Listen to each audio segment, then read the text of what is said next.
રોકાણ ક્ષેત્રે વ્યાપક ઉકેલ પ્રદાન કરતી દેશની અગ્રણી financial services company Jainam broking limited જે આગામી 13 અને 14 ફેબ્રુઆરીના રોજ સુરત ખાતે ઇન્ડિયન ઓપ્શન્સ કોન્ક્લેવ 7.0ની 7મી આવૃત્તિનું આયોજન કરવા જઈ રહ્યું છે અને જેમાં ભારતના અગ્રણી પ્લેટફોર્મ તરીકે ઓળખ સ્થાપિત કરનારી ઓપ્શન્સ ટ્રેડિંગ એજ્યુકેશન અને સમુદાયો સાથે જોડાણ કરતી આઈઓસી 7.0 રિટેલ ટ્રેડર, બજારના અનુભવી સહભાગીઓ, રોકાણકારો, ફિટનેસ ખેલાડીઓને એક્સચેન્જોને એક મંચ ઉપર એકઠા કરશે.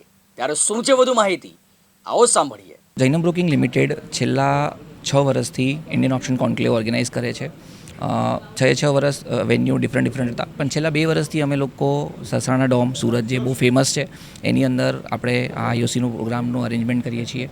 આ આઈઓસીની અંદર યા તો આ ઇવેન્ટની અંદર અમારો મુખ્ય હેતુ એ છે કે લોકો કેપિટલ માર્કેટ સમજે, લોકો ઇક્વિટીને સમજે, લોકો ડેરિવેટિવ માર્કેટ, ઓપ્શન ટ્રેડિંગ આજકાલ આપણે સમજીએ છીએ, જાણીએ છીએ, તો કશે ને કશે વાતો થતી હોય છે. તો એ વાતોમાં શું સચ્ચાઈ છે, શું સાચું છે, શું ખોટું છે, એ બધી વસ્તુઓની અમે અહીંયા લોકોને સમજણ આપીએ છીએ. અહીંયા 3 ઝોનની અંદર અમારો આખો ઇવેન્ટ છે. પહેલાં ઝોનની અંદર કોન્ફરન્સ એરિયા છે કે જ્યાં રિનાઉન્ડ 40 સ્પીકર છે, અલગ લોકો આવશે અને એમનો એક્સપિરિયન્સ શેર કરશે. બીજો એક ઝોન છે એક્ઝિબિશન ઝોન. એક્ઝિબિશન ઝોનમાં આપણા બધા જ એક્સચેન્જ પાર્ટ લે છે, સાથે ટેકનોલોજી એલ્ગો પ્રોવાઈડર પણ છે જે અહીંયા પાર્ટ લે છે, જેથી આવનારા પાર્ટિસિપન્ટ્સને શીખવા મળે છે, પ્લેટફોર્મ વિશે જાણવા મળે છે અને રેગ્યુલેટર સાથે પણ વાત કરવાનો એમને મોકો મળે છે.